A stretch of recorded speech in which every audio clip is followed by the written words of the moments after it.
À l'occasion du jour anniversaire de la proclamation de la République en 1870, le général de Gaulle, alors président du Conseil des ministres, présente à la France le projet de constitution que son gouvernement vient d'adopter et qui sera soumis aux Français quelques jours plus tard par voie de référendum. Pour beaucoup, cette nouvelle constitution, génératrice de la Ve République, apporte avec elle une chance et un espoir, alors que la quatrième ne portait plus en elle qu'échec ou abandon. Il y a tout juste 65 ans, le 4 octobre 1958, la France a confirmé cette volonté de changement avec 80% d'approbation. Citoyens, citoyennes, c'est en temps où il fallait se réformer ou se briser que notre peuple, pour la première fois, recourut à la République. Jusqu'alors, au long des siècles, l'Ancien Régime avait réalisé l'unité et maintenu l'intégrité de la France. Mais tandis qu'une immense vague de fonds se formait dans les profondeurs, il s'était montré hors d'état de s'adapter au monde nouveau. C'est alors qu'au milieu du drame national et de la guerre étrangère apparut la République. Elle était la souveraineté du peuple, l'appel de la liberté, l'espérance de la justice. Elle est restée cela à travers les péripéties agitées de son histoire. Et aujourd'hui, autant que jamais, nous voulons qu'elle le demeure. Certes, la République a revêtu diverses formes au cours de ses règnes successifs. En 1792, révolutionnaire et guerrière, elle a renversé les trônes et les privilèges avant de succomber, 8 ans plus tard, dans les troubles et dans les abus qu'elle n'avait pu maîtriser. En 1848, on l'a dit, s'élever au-dessus des barricades, renverser l'anarchie, puis s'effacer, faute d'avoir accordé l'ordre avec l'élan du renouveau. Le 4 septembre 1870, on l'a vu s'offrir au pays afin de réparer le désastre. De ce fait, la République sut relever la France, reconstituer les armées, recréer un vaste empire, sut faire de bonnes lois sociales, ou encore développer l'instruction, si bien qu'au jour de la Seconde Guerre mondiale, elle eut la gloire d'assurer notre salut et notre victoire. Le 11 novembre 1918, quand le peuple s'assemble et que les drapeaux s'inclinent pour la commémoration, le témoignage que la patrie décerne à ceux qui l'ont bien servi s'adresse aussi à la République. Cependant, le régime contenait des vices de fonctionnement qui, sans doute, étaient supportables en une époque statique, mais qui étaient incompatibles avec les mouvements humains, les changements économiques et les périls extérieurs qui précédaient la Seconde Guerre mondiale. Ainsi, quand le 18 juin 1945 commença le combat pour la libération de la France, il fut aussitôt proclamé que la République à refaire serait une République nouvelle. La résistance, tout entière, ne cessa de l'affirmer. Mais on ne sait que trop ce qu'il adore de ses espoirs. On ne sait que trop qu'une fois le péril passé, tout fut livré et confondu à la discrétion des partis. On ne sait que trop quelles en furent les conséquences.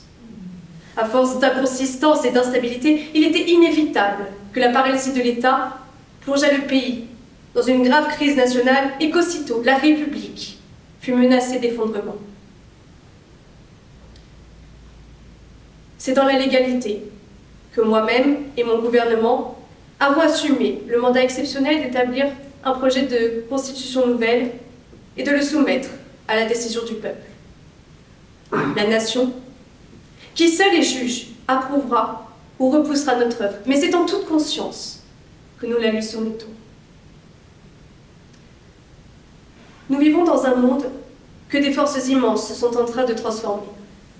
Sous peine de devenir un peuple périmé et dédaigné, il nous faut, dans le domaine scientifique, économique, social, évoluer rapidement. Il y a là des faits qui dominent notre vie nationale et qui, par conséquent, doivent commander nos institutions, comme la nécessité de rénover l'agriculture et l'industrie française, le moyen de procurer des moyens de vivre, de travailler, de s'instruire, ou encore de rétablir la paix en Algérie et de fixer son statut dans notre ensemble, ce qui, incontestablement, nous demandera des efforts prolongés et difficiles. Ces perspectives portent la France à se garder, tout en jouant un rôle de mesure, de paix et de fraternité que lui dicte sa vocation. Telles sont les conditions dans lesquelles nous eûmes à établir notre projet de constitution. Nous l'avons fait, pour le peuple que nous sommes au siècle et dans le monde où nous sommes.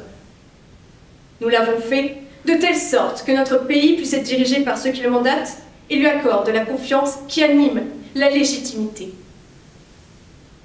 Nous l'avons fait pour qu'il existe un arbitre national élu par des citoyens qui ont mandat public, qui soit assuré d'assurer le fonctionnement des institutions, qui ait le droit de recourir au jugement du peuple souverain et qui réponde, en cas d'extrême péril, de l'indépendance, de l'intégrité et de l'honneur de la France et du salut de la République. Qu'il existe un gouvernement qui soit fait pour gouverner, à qui on en laisse le temps et la possibilité, qui ne se détourne pas de rien d'autre de sa tâche et qui ainsi mérite l'adhésion du pays. Qu'il y ait un Parlement destiné à représenter la volonté politique de la nation, à voter des lois, à contrôler l'exécutif, mais sans sortir de son rôle. Que le gouvernement et le Parlement collaborent, mais restent séparés dans leurs responsabilités et qu'ainsi, aucun membre de l'un ne soit membre de l'autre. Qu'un comité constitutionnel soit qualifié pour vérifier que les lois votées sont conformes à la Constitution, que les élections aient lieu régulièrement, que l'autorité judiciaire soit assurée d'indépendance et puisse ainsi rester la garante des libertés de chacun. La compétence, la dignité, l'impartialité de l'État n'en seront que mieux garanties. Tandis que la politique étrangère, la défense, la politique économique, financière, la monnaie ou encore l'enseignement supérieur constitueront un domaine commun dont auront à connaître les organes de la communauté, à savoir président, Sénat, conseil exécutif et cour d'arbitrage. Telle est la structure équilibrée que doit revêtir la France. Toutefois, ce ne sera fait que par la libre détermination de tous.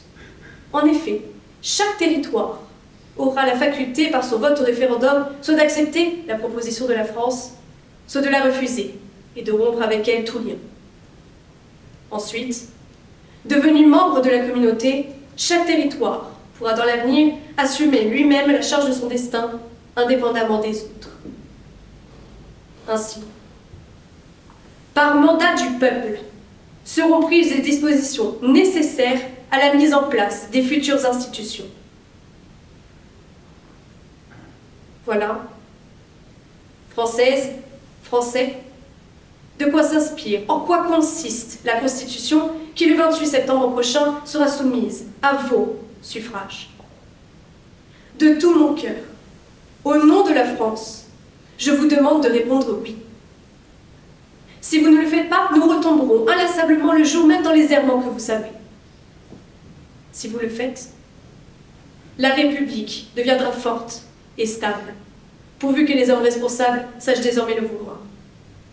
Mais aussi, cette manifestation positive de la volonté nationale sera le signe que le peuple français recouvre son unité et par la même occasion, les chances de sa grandeur. Le monde, qui discerne très bien quelle importance notre décision va revêtir, en tirera la conclusion, et peut-être l'a-t-il, en ce moment même, déjà tirée. Ainsi, une immense espérance s'élèvera sur la France, mais peut-être s'est-elle déjà levée. Citoyens, citoyennes, vive la République, vive la France.